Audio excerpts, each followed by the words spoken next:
Nouvelle édition de la rédaction, merci d'être au rendez-vous. À la une de l'actualité, réunion ce midi à Rennes-Tiney du nouveau bureau du Parlement en vue de la tenue d'une séance législative. Après les premières pluies et les rivières d'ordures à Beyrouth, le chef des FL, Samir Jarja, appelle les pouvoirs publics à mettre en œuvre le plan Chehayeb.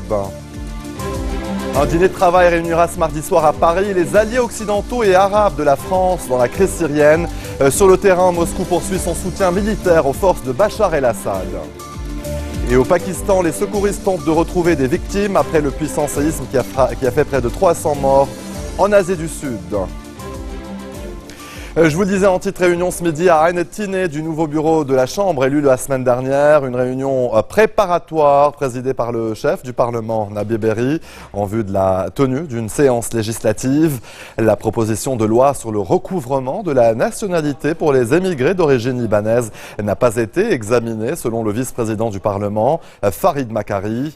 De son côté, le député du courant du futur, Ahmad Fatfat, a indiqué que la présence des députés du 14 mars à la prochaine séance plénière du Parlement demeurait suspendue à l'examen d'une nouvelle loi électorale. Plusieurs forces politiques, dont notamment les partis chrétiens, rechignent à participer à toute séance législative avant l'élection d'un nouveau président de la République. Le bureau de la Chambre devrait à nouveau se réunir la semaine prochaine. La proposition de loi sur le recouvrement de la nationalité pour les émigrés d'origine libanaise, un projet signé ce matin par le courant patriotique libre et les forces libanaises lors d'une réunion au Parlement, place de l'Étoile à Beyrouth. Cette proposition de loi est considérée comme l'un des fruits de la déclaration d'intention commune signée entre les deux partis chrétiens en juin dernier. Le plan de gestion des déchets du gouvernement est aujourd'hui le seul disponible. Les pouvoirs publics doivent le mettre en œuvre. Une déclaration de Samir Jarja lors d'une conférence de presse à Mahalab. Et il y a urgence avec les fortes pluies enregistrées ces dernières heures. Les déchets amoncelés depuis des mois dans certaines villes du Liban se sont déversés dans les rues. En véritable rivière d'ordures. Le chef des forces libanaises a par ailleurs exhorté le ministre de l'Agriculture, Akram Chehayeb, donc de désigner rapidement les lieux où seront installées les décharges sanitaires. Donc vous le voyez sur ces images tournées hier soir à Beyrouth, donc avec les fortes pluies enregistrées ces dernières heures. L'armée libanaise a pilonné ce mardi à l'arme lourde des positions de combattants djihadistes à Ersal et dans la Bekaa. Cette ville majoritairement sunnite a été le théâtre de violents affrontements en 2014 entre l'armée et les djihadistes venus principalement de Syrie. Ces derniers avaient enlevé une trentaine de militaires. 4 ont été assassinés en captivité et 25 autres sont toujours pris en otage. La troupe a également bombardé ce mardi des positions djihadistes dans le Jurde de Ras Baalbek. Il était la semaine dernière à Beyrouth. Gérard Larcher a annoncé une aide exceptionnelle du Sénat français qu'il préside. Quelques 800 000 € sont versés en faveur des personnes frappées par les conflits en Syrie et en Irak. Cette annonce intervient alors qu'un dîner de travail réunira ce mardi soir à Paris les alliés occidentaux et arabes de la France dans la crise syrienne. Le chef de la diplomatie française a précisé dans un communiqué que ce dîner réunirait au Quai d'Orsay les principaux partenaires engagés avec la France dans le règlement de la crise syrienne, à savoir l'Arabie Saoudite, les Émirats Arabes Unis, la Jordanie, le Qatar, la Turquie, l'Allemagne, les États-Unis, l'Italie et le Royaume-Uni. Les explications de Noémie Roche. Vendredi à Vienne, les chefs de la diplomatie russe, saoudienne, américaine et turque discutaient d'une solution à la crise syrienne. Une réunion à l'initiative de Moscou, à laquelle la France n'a pas été conviée. Mis sur la touche, Laurent Fabius annonce au même moment la tenue le mardi suivant d'une rencontre avec ses homologues occidentaux et arabes, mais sans les Russes. Présenté là, en l'occurrence, la réunion qui aura lieu n'est pas dans cette configuration, mais il y aura d'autres réunions où nous travaillerons avec les Russes, bien sûr. Une contre-initiative pour tenter de reprendre la main sur le dossier syrien.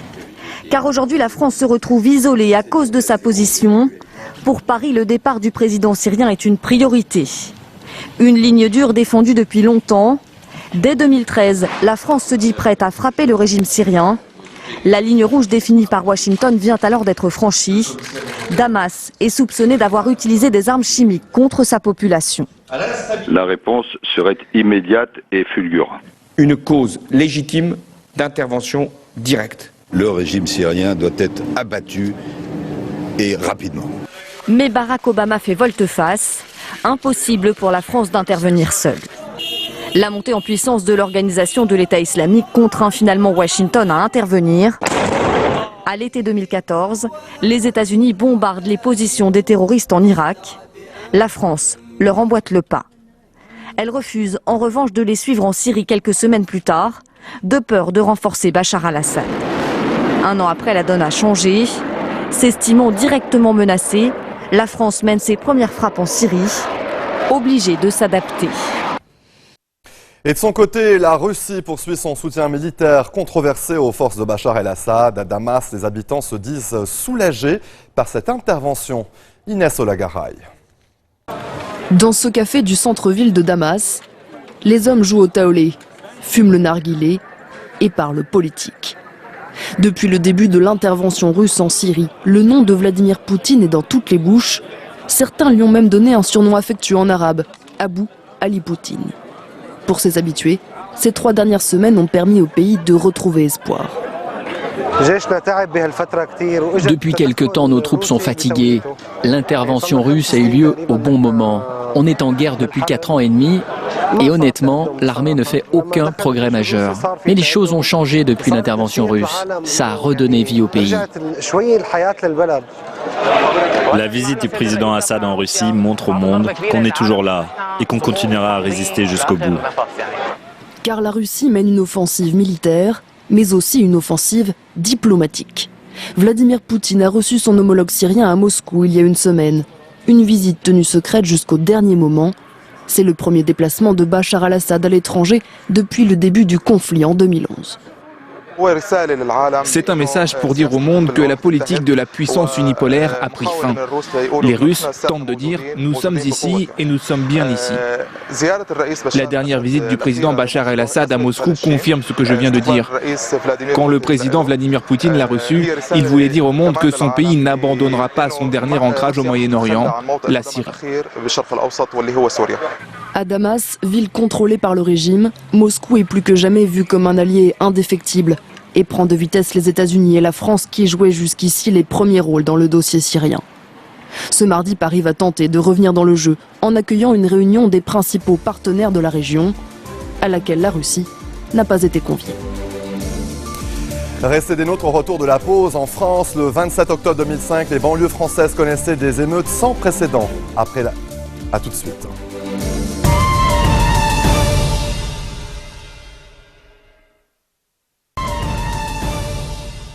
Les 2 policiers tués hier en Turquie, victimes d'un kamikaze, c'est ce qu'indiquent les autorités turques au lendemain de la fusillade à Diyarbakir dans le sud-est du pays. Non loin de là, dans le nord de la Syrie, l'armée turque combat également les milices kurdes. Ankara a frappé à 2 reprises des positions du Parti d'Union démocratique. Le Premier ministre Ahmet Davutoglu l'accuse d'avoir franchi une limite critique au-delà de l'ouest de l'Euphrate. Soutenu par les États-Unis, les combattants kurdes syriens constituent le fer de lance des forces terrestres engagées contre les djihadistes en Syrie.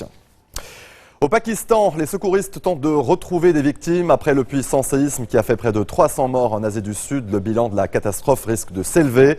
Le récit de Marc Pope. Des villages entiers détruits par le tremblement de terre. Ici, au nord-ouest du Pakistan, le séisme a fait de nombreuses victimes. Les fondations des maisons sont très fragilisées. Ainsi, beaucoup d'habitants ont préféré dormir dehors de peur que de nouvelles secousses ne les ensevelissent. L'armée a d'ores et déjà commencé à acheminer son aide par hélicoptère, les zones sinistrées étant très difficiles d'accès. On emporte de l'aide humanitaire. Il y a déjà un hélicoptère qui est parti pour Chitral avec 3 tonnes de nourriture et de produits de première nécessité. Après le chargement, on va décoller et en 1h30, on sera capable de livrer les zones sinistrées. La présence des talibans dans la région rend le travail des secouristes d'autant plus dangereux, même si les islamistes ont annoncé être prêts à faciliter leur tâche. Côté afghan, les corps de 12 écolières mortes dans une bousculade liée au séisme ont été inhumés. Les blessés, eux, continuent d'affluer dans les hôpitaux. Le président Ashraf Ghani a pris la parole et appelle à une solidarité totale.